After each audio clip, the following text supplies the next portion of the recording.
you have questions. I'm going to try to remember the list I had that I was supposed to talk about, but I'm sure if I forget something, someone will remind me. So I'm just going to tell a little bit about myself.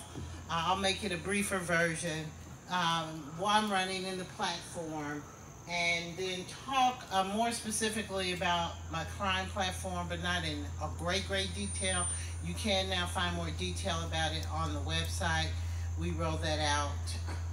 And then I will talk about a couple of issues that I was asked to address. So first of all, my name is Felicia Moore.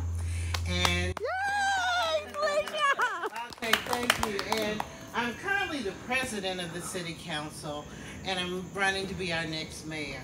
So how did I kind of get on this track? Well, I'm originally from Indianapolis, Indiana, and I came to Atlanta because when I was in high school, we took a senior trip across the country to visit historically black colleges and universities. And of course, you know, Atlanta was on the list because they have a lot of historically black colleges and universities. So a few girlfriends and I, we were so excited that we were coming to Atlanta that we had to scheme. And we executed it as well. That scheme was, we got, oh, that might be me. I hope they stop. We got in a cab and we went down Camelton Road to a nightclub called Cisco's. And don't ask me how I got in high school, but I got in there. And I thought I had died and woke up in Black Hollywood. I was just so impressed. The people were beautiful. They were professionally dressed. It just was an impression of a lifetime.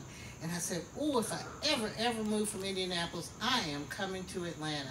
So that stuck in my head. And I had a lot of inflection points. I had a aunt that went to school here for her graduate degree. My parents had come through and talked about Atlanta. So I always had Atlanta on my mind. I went to Central State University in Wilberforce, Ohio. And then I went home after school with a communications degree, worked for a while, and had a chance to come visit Atlanta for a little bit and see if I wanted to live here. And I knew if I made it in Atlanta, I wasn't leaving, and I didn't. I stayed here. I lived for like 2 weeks in College Park, then in Midtown. Then I was renting a home on State Street in Home Park, which was right by Atlantic Steel at the time. And then I finally became a homeowner, and I bought a home off of Bolton Road in Northwest Atlanta. And my mom and dad drove down from Indianapolis with the U-Haul to help me unpack, and a gentleman drove up and said, hey, we're starting a neighborhood association. And my dad said, you know what, go with him. Mom and I'll keep unpacking. I went with him. I came back and I said, guess what, Mom and Dad? I am the president of the neighborhood association. So that started it off. So I started that, found out they were trying to burn hazardous waste behind my house. So I got in that fight. They were trying to site a landfill, got in that fight. I then ended up doing Crime Watch and neighborhood youth programs, and then I chaired NPUD. And then I met a woman who was running for council, and I helped her at the end of her campaign, and she won. Her name was Gloria Bermel-Tanubu, and she represented District 12. And then she asked me to come work for her. And that's when I really began to see what we wanted to happen in the community and what happened and what didn't happen at City Hall.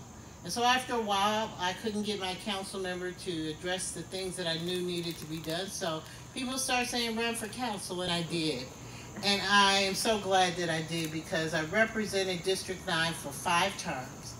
And District 9, I believe, is one of the most diverse districts in the city.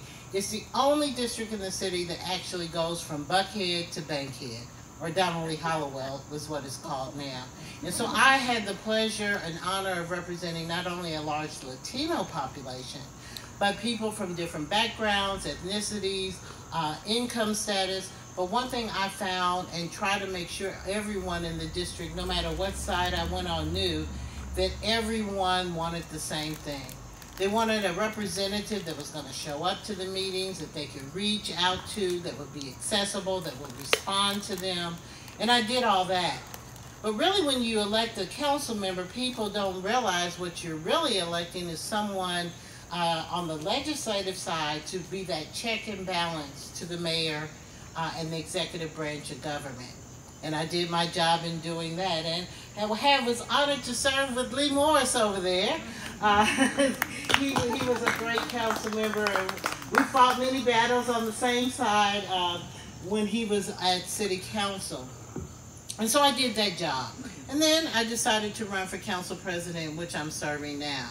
So how did I end up deciding to run for mayor? Well, I didn't know that that was going to be the track. For me, council president was going to be the pinnacle of my public service career. But what happened was the mayor was very instrumental with the Biden campaign, and they were talking about she may go to D.C. And so I am a good Girl Scout, and I'm prepared. So I started preparing to be mayor, because one of the jobs of the president is to take the place of the mayor if there's an absence. And prepared to start running, and then she didn't leave. And I quickly made a decision to run. And the reason I made a decision to run is because I was getting, one thing about me is I'm very accessible. I'm still trying to figure out how, as mayor, I'm going to deal with this. But like, everybody has my phone number. Everybody knows if you tag her on Facebook, Instagram, or Twitter, she's going to respond. So I was getting tagged, tweeted, Facebook, phone calls, 1, 2, 3 o'clock in the morning. I mean, really serious calls with people that were in distress.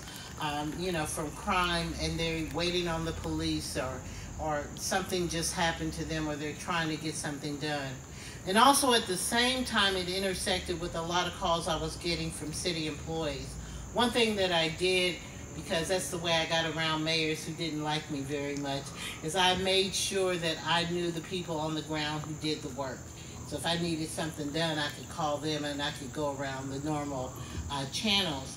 And I was getting more calls from people in different departments about the state of our departments, which was continuing to decline. I knew it was bad, but it was really getting bad. And I said, you know what, I cannot do this for another 4 years. Because see, I'm elected because I like serving. And if I'm not in a position where I feel like I'm really helping people or being able to advance something, then why I'd be there? And I couldn't do council president for another 4 years just to field people's requests and concerns, because that weighs heavy on me if I'm not able to get it done. And so I said, you know what, it's time for you to do one or two things. I kind of felt like the city of Atlanta is this big Titanic, and we kind of brushed the iceberg, and I'm on the deck yelling at the captain, you know, turn this way, turn that way, and the captain's not paying me attention, so I can just stand there on the deck yelling and go down with the ship. I could jump off the ship and just let it go, or I could go up to the helm and wrestle the wheel away from the captain. And I decided I was going to go in with the fight and go out with the fight. Grab the wheel. Yes, grab the wheel. And so I challenged the mayor in January, late January, for mayor. Later, another candidate got in April. And then after that, the mayor said she wasn't running again. And then the race changed. And now, which is unusual. Usually when qualifying comes, you get less candidates. Now we have more. There are 14 candidates and 2 write-in candidates. Wow. Any mayoral candidates here tonight besides myself? I mean, it seems like everybody in the city, oh, you're a mayoral candidate? No, I'm just kidding. So the race has changed. And I'll just say this about the race, where we stand and where I see we're standing since June.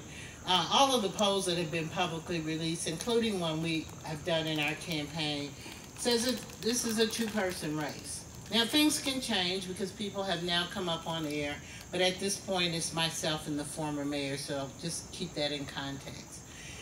So that's why I'm running, and so what am I running on? What's my platform? I have a very short one, although our list of needs and critical decisions that we have to make as a city are long. First and foremost is keeping our city safe across the city, no matter what neighborhood you live in, no matter what zip code. That's the #1 issue, and I'll come back to that. The second is the city services. You know, we are wanting our potholes filled and our streets clean and our trash picked up and our yard waste. You want all these things, but I hate to tell you, you're not going to get it. You just are not going to get it, because the state of our departments it's just dysfunctional. They've been mismanaged. There's a lot of low morale. There's bad equipment. There's bad facilities. And what we have done in Atlanta has been the great big things well. The stadiums, you know, the big things. We've done those, but what we haven't done over many administrations is really focused on the fundamental basics of city government and what we are chartered to do.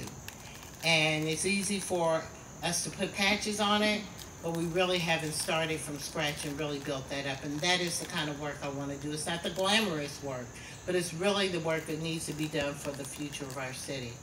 And then finally in my platform are 3 things that have really become principles of my service. And that is transparency. I've been a big advocate for transparency. How is your money being spent in city government so that you can know, make sure it's being spent well and not abused, and it has been abused. Second is ethics. I've passed many pieces of legislation to strengthen our ethics code. I have served with integrity. I will continue to serve with integrity as mayor, and I am not under investigation, nor suspected to be under investigation, or will ever be under investigation. So let's start with that. And then finally, accountability. Just simply being accountable to the people that we serve, doing what we say we're going to do. If we find ourselves not able to do that, saying, hey, you know, I couldn't do it this way, but this is how we're going to do it. When we make mistakes, just say, you know, we didn't get it right, but this is how we're going to rectify it. Just being accountable to the people we serve, and more importantly, holding people accountable. And that is why we have this cloud of corruption over city government, is because people were not held accountable. The check and balance is off, and you can't really rely on political and politicians or elected officials to check each other. And so I am so proud as president to author, and it has passed, the first ever Inspector General and Compliance Officer for the city. So that we have someone inside of City Hall that's independent of the mayor and the council to hold us accountable, so maybe we can keep the feds from having to come in from the outside to do that. And I also developed independent procurement review officers, because a lot of the problem is about procurement. What goods and services do we award contracts to? And these are independent people as well that follow it from beginning to the end. And so that is the platform. Of course, that is not all we have to deal with. We have a growing unsheltered population. We have housing affordability issues. We have infrastructure both below ground and above ground, and the list goes on and on. So let me talk briefly about the crime platform, because the more detail is on the website. And I call it my 5 C's. I'll start with our officers. As you know, their morale is the #1 issue they have. It's very low. Most of it stems from last year. I do have the trust of many officers because I know many of them, and they have my number too, so I hear from them quite frequently. I'm going to get in front of all of these officers in the first 100 days by going to their roll call and just letting them know that the mayor cares and supports them. I know it sounds like a small thing, but I think it goes a long way to show them that you spend that extra time doing that.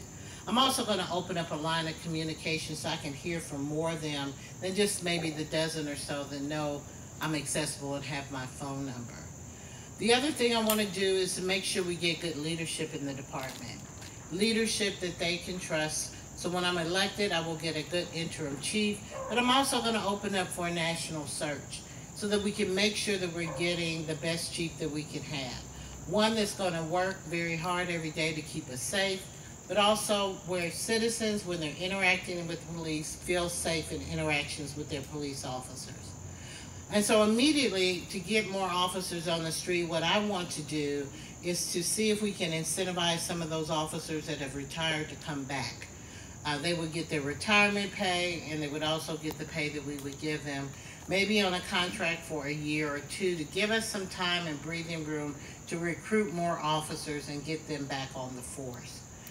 That is one thing I would like to do. And then the chief may have been hearing me. He's not doing it exactly the way I'd like to do it, but getting more officers out from behind the desk and on the street.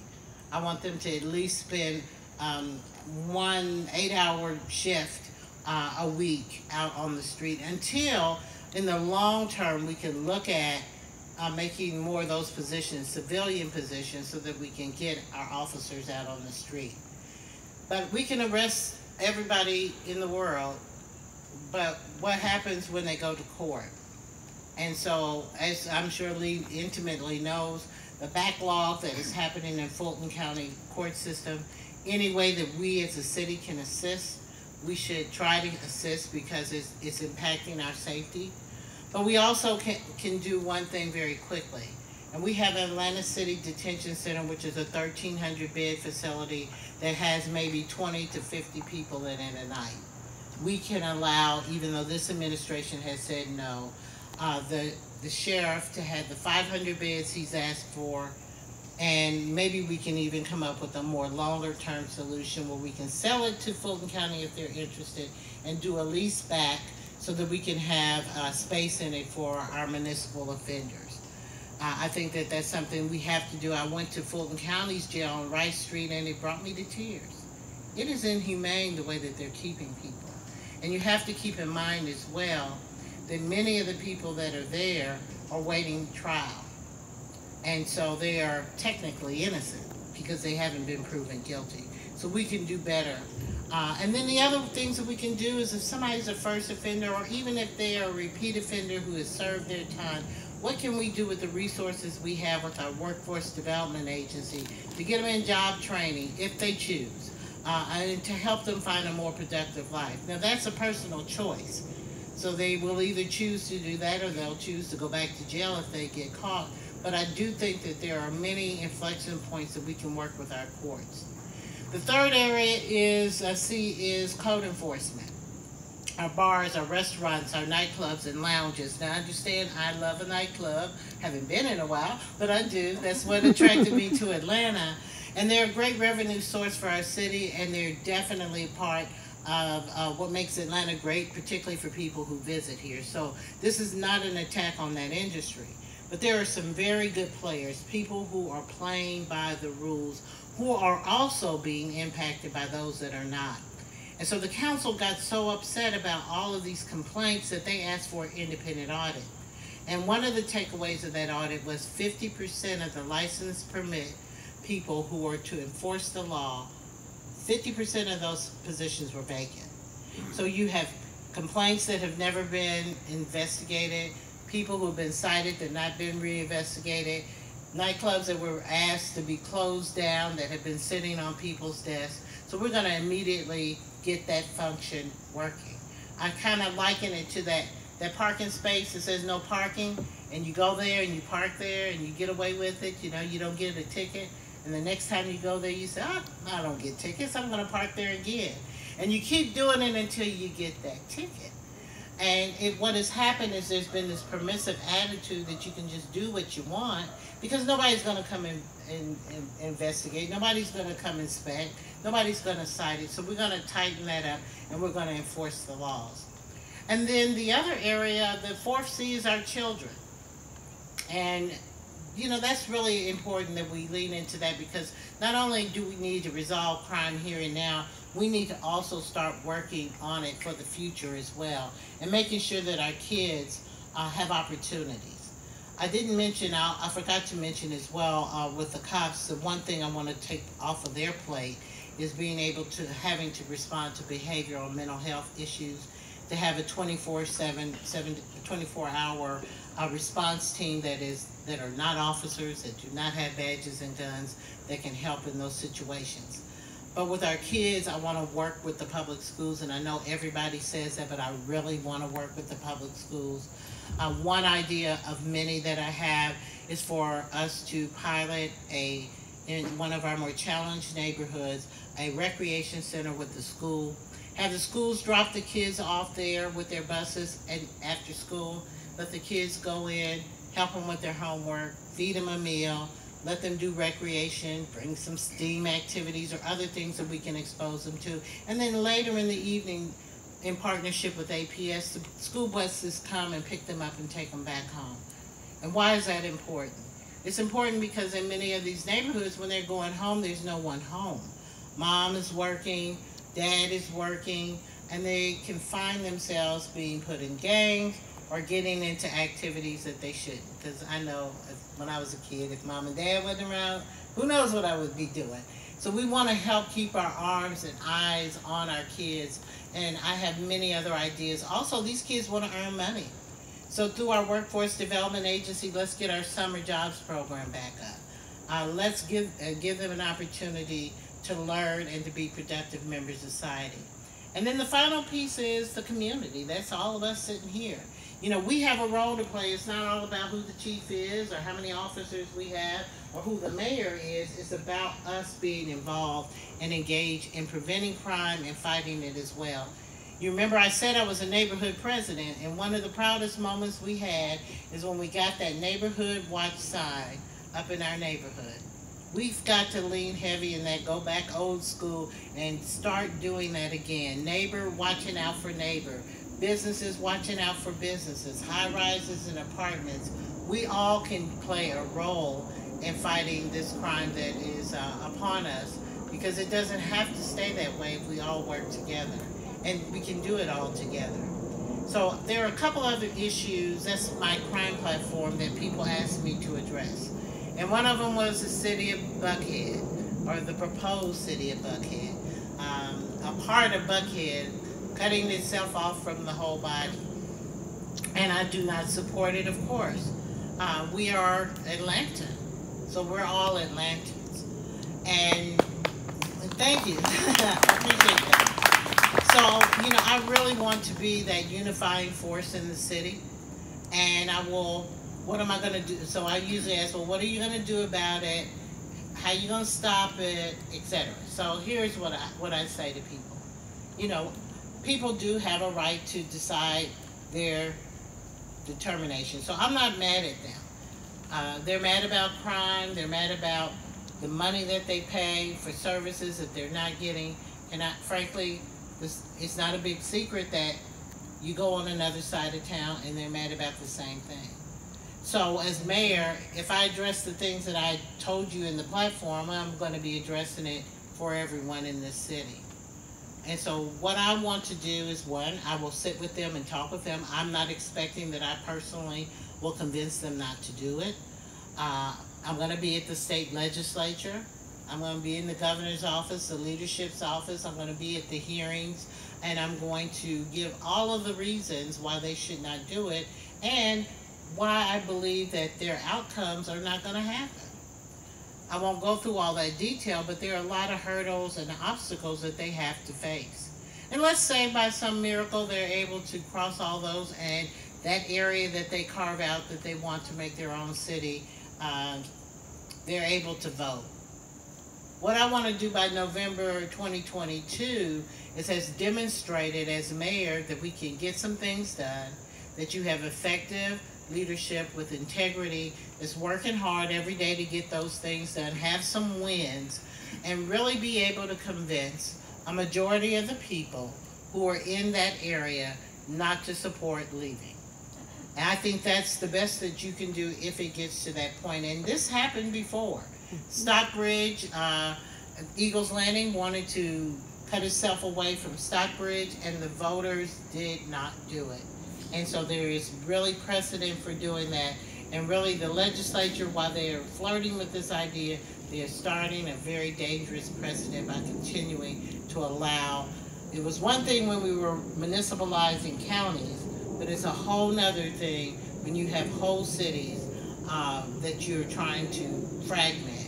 So anyway, I'll leave it at that. The other issue I was asked to address was the proposals that are currently before the Atlanta City Council to change the CDP and to change the zoning.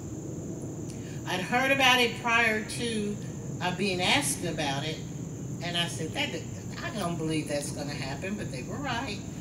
So in March, I think it was one of the MPU meetings, I was asked about it, and I told them that's crazy. You know, people, and I know having been an MPU chair, have fought valiantly for preserving the character of their single-family neighborhoods.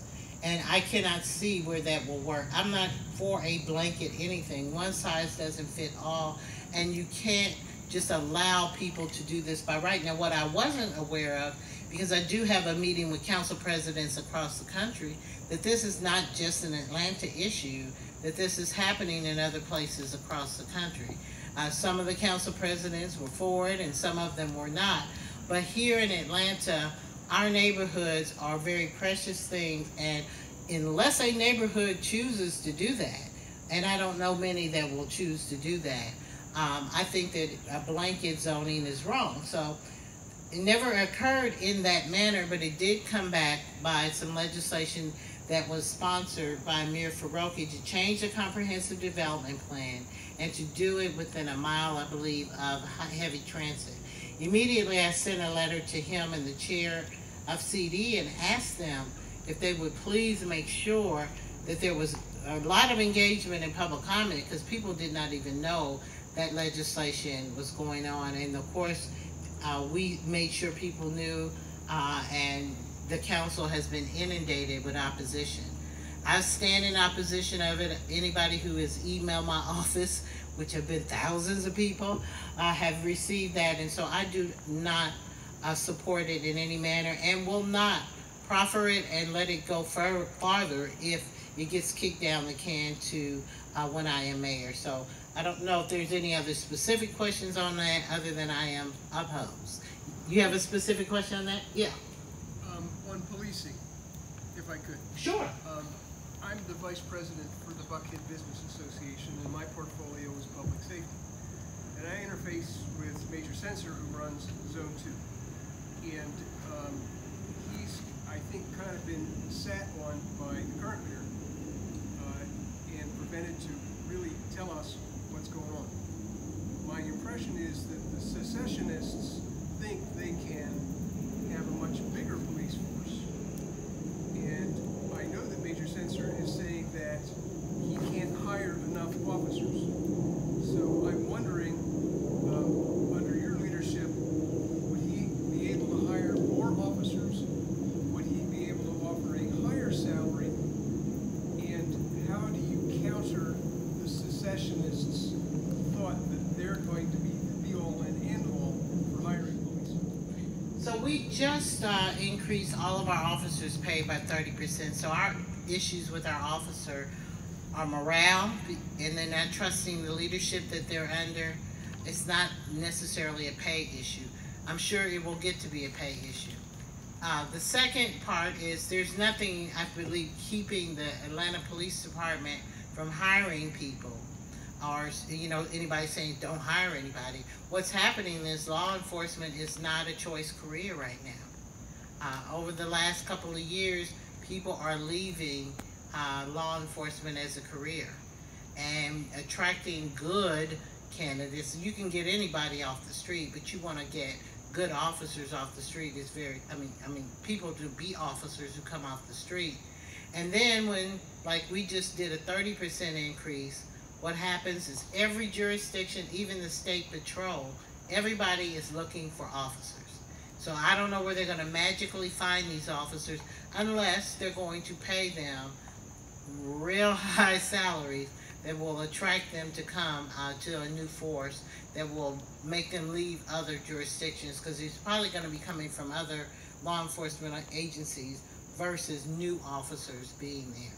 And then let's say they hire thousands of officers. At the end of the day, when you arrest somebody, they're going to the same Fulton County Court that anybody in Atlanta is arresting. And so they're going to find the same issues that we're having. So those are some of the kind of conversations I think they need to be thoughtful of, unless they're going to have their own, make their own county too, and their own court system, and their own DA, and their own prosecutor, and the list goes on and on. I just think we need to be thoughtful about that. Yes. President Moore, I hear a subtext in much of what you're saying, also that you're interested in building the culture of our city, and from the ground up, the transforming schools, it actually. And I am a firm believer that you can warehouse people from here to eternity, and unless you can somehow build the culture of the place and the people, that's a dragon eating its tail. Right, exactly, and that's why it's a comprehensive approach. We've got to do both. We've got to stem the tide of what's happening now, And if people do not want to take advantage of the opportunities, because I think you need to leave people that option, and you as an adult choose to take the job training or whatever, or take the job or the program. But if you don't choose that, then you choose to be arrested. But you've got to provide that option. It's just not good enough for us not to do that. And it's not good enough for us to not understand that there is a subtext to crime. And Atlanta is #1 in income inequality in this country. And there have been pockets of this city and people in this city who have lived in generational poverty. And we've got to start the conversation. Even as 2 terms as mayor, I will not be able to solve it, but I certainly can start. And that's why the children are a foundation, but also another part I really want to work on is the parents and the single mothers in particular, and others, to help lift them up so that they can be more supportive of their kids, and their kids can start a lifestyle. You know, make sure they can be in a position where if they would like to own a home. And then we've got to work on the affordability so that they can afford to do it. So those are the we've got to do both. It's not an either or. You got to do both.